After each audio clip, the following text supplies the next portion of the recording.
How do you read anyone, anytime? You see, one of the most valuable skills that you can master in life and business is the ability to read people. Eye movement. 2, distance. 3, mirroring. Head position. Your arm movement. Your position. You see, over the years, I've met so many people. I cannot tell you how many people are absolutely clueless. They don't know how to read people, they don't know how to ask questions, and they have no clue.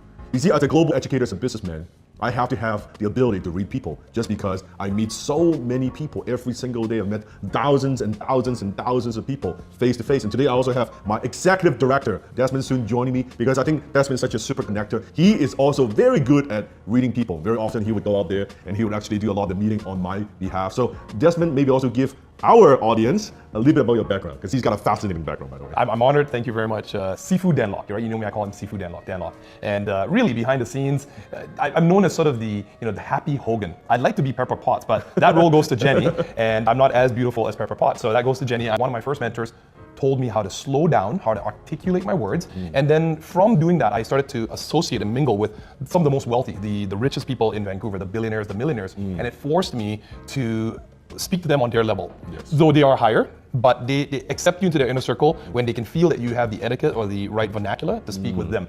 So I had to learn that. Now obviously they still look at you as someone lower than them, but not just general public. Yes. So that was the first experience. Yes. And then the second was when I was in Japan. Obviously the Japanese culture is very polite. Yes. I learned a lot about etiquette there. And then I got into the corporate world. So the corporate world with the enterprise companies, the big Fortune 500 companies. I worked at Goldman Sachs. I was at Lehman Brothers the morning they got shut down. I was at high-level consulting firms like McKinsey and Accenture. So there as well, when you're dealing with executives and I was the young guy. All about connecting and reading people. I had to learn how to read them, not just be the talker. I had to listen, and I had to. I'm small Asian, and I look young, so I needed to present myself as a more mature, more trustworthy person. Right. And so I had to read their body language and adjust to them to make them like me in a very quick, short period of time. And then I think the third segment of that, where I really learned those skills, I mastered it, was when I had the restaurant business, as well as I moved into the music industry, where I dealt with real life celebrities. Right. So people like Quincy Jones, Little John, most of the big names that were working with Red One Productions at that time.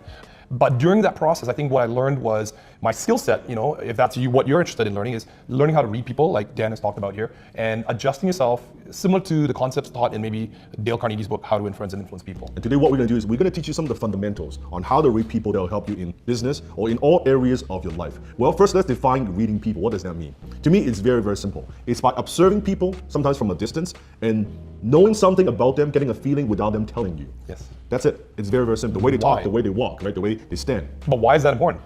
If you're in anything to do with sales or business or negotiating, heck, Or even relationship. Yeah, your family. You want to have that upper edge when it comes to negotiating or influencing them. So if you can read them, you have an advantage.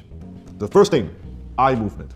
So when you are communicating, when you're talking with people, look where the eye movement goes. Now I'll give you a very simple example. If someone is afraid to make kind of direct eye contact with you, let's say they're looking down and they're like hiding, they don't want to make eye contact, well, they may be hiding something, they may be shy, they may be intimidated. So if you can see, just look at people's eye movement. Now, if they're looking at the top left corner, what does that mean? Top left corner means they're trying to remember something. Yes. So it could actually be a memory, a memory from the past. If you ask them a question, who's your favorite, who's your best friend from high school, and they look up to the left, they're probably telling you the truth. Correct. If they look at the top right corner, what does that mean? They're constructing an image. Doesn't necessarily mean they're lying, but it's more on the creative side. They're visualizing something. Yeah. Because sometimes they're like this theory, if you're talking to somebody looking at the right, top right, they're lying. Not necessarily the case. They could be just visualizing. They could just be visualizing. What if they're looking at the bottom left corner?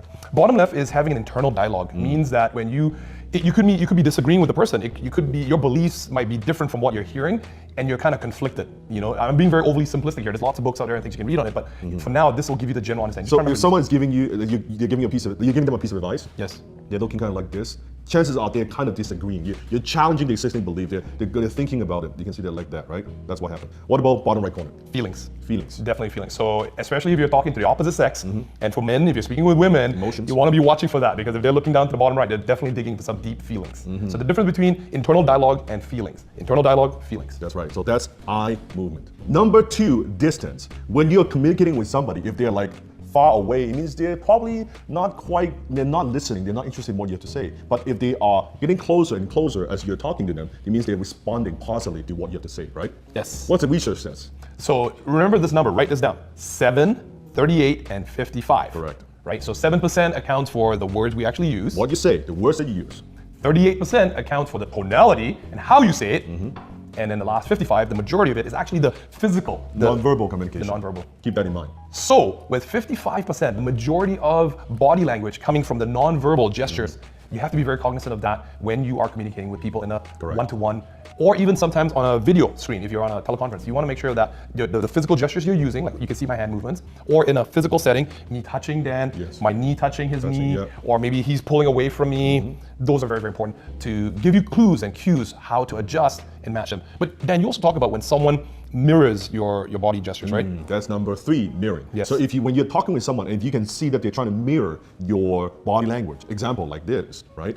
And you can test different things out, or if I'm doing this and Desmond doing that, it means that this person is trying to establish some kind of bond with me, right? Some kind of rapport with me, right? Or I'm leaning more like this way and he's also doing that, right? That's what I'm talking about. That's all mirroring, right? I know you do this in negotiations. I've watched you do it where you're closing a deal in front of a person and that person sits back and crosses their legs. Correct. And so then you do the same thing as well, right? That's correct. And you cross the exact same leg as well. That's correct. And what's very interesting is you're almost doing this dance. At first, you may be mirroring them, and later on, now when you are leading them, now they're mirroring you without even being conscious about it. That's right. So that means you know what, you're building rapport. Be very careful though. Don't do it so obviously. Do it very not like this, not like, oh, you do this and he does that. Like that. No. That's a kid's game. Don't do that. That's what my kids do with me. That's like very stupid. You don't do that, okay?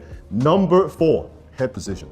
Okay, if someone is talking to you and they're like head chin is like that, means we're not arrogant, right? They're like, I'm looking down. I don't know if I'm interested in what you have to say, right? Or you notice kind of like what I call the turtle head. They're more like this, right? And slouch down. Yeah, that means they could be hiding something. They're afraid. They're scared. Like I don't know. I'm lying, right? Kids do that all the time. Like, did you do that? Like I don't know, right? You can see kids are super good, right? Yes. You will know you'll be read them. Now sometimes if you see a tilted head, like kind of like this, like, okay, all right. That means they have empathy towards what you're saying, right? If it's like a tilted head with a smile, that's probably like a playful kind of person. That's almost in relationships, that's a flirting kind of like, right? And it's kind of like the thinking along with you. So sometimes you'll see him go from one side to the other, and you'll see him nodding. They'll go, I see, right? That's right. Number 5, your arm movement. Yes. This is pretty simple. If someone have the arms crossed like that all the time, it means they are trying to protect themselves, right? They're not, your opinion, what you're saying, they're like, they're shielding from influence. Right. It's a very natural position. On the other hand, they're a little bit more open. Like this, like, okay, we're talking, that means they're more open to what you are saying, right? Or even if they lean in, like if they're leaning and they're putting their hands in their chin and they're listening to you. Naturally with the men and for women, obviously, if a girl's leaning in, it means you've got her attention. And if she's playing with her hair, obviously that's a flirting thing, she likes what you're saying.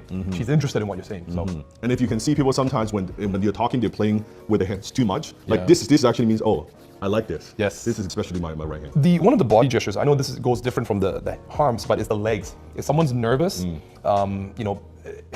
sometimes they think like ADD or people who are scatterbrained, their leg is going like they're bouncing the knee, they're bouncing the leg. And in Asian culture, that's actually seen as a bad thing. I think in any culture, it's a bad thing if you're doing it. It's not very sophisticated. So be mindful of that yourself as well as also the other person. If you're watching and you notice their leg is shaking under the table, like this, they're usually thinking about something or they're nervous. They're you've got the upper hand on them. Speaking of leg movement, that's the very last tip we have for you is exactly your position. When you're talking to someone, if you can see that they are pointing their knees towards you, they're interested in what you think, this is a great bonding right here. On the other hand, if the knees are more like this way, it's like, that means I want to get out there. And sometimes you'll notice also people's knees and their feet, if it's pointing to the exit, that means they want to get out of there. Stop talking. They're like, they want to, so let them go, they want to go. This is very like, that kind of movement. So you got to pay attention to that. Where the body language, are they open up to you? Are they talking? If this is like touching, this is very good. Yes. Now, not too much, you don't do too much of it. But if you want to bond with someone, sometimes you can also just, you know what? Do a quick test. So what Dan just did there, right? If I suddenly pull back a bit, quickly release. Don't touch. That person doesn't like touching, Or if I shake their hand, if they reach out, this is good, right? This is all very, very good. Or sometimes you're talking, you do it quick like that. Not to man the woman. That's sexual harassment right there. But man to man, hey, you know what, buddy? Like that kind of thing. Pat on the shoulder. That's perfect. Thanks. Let's do it. Let's go ahead. That's it.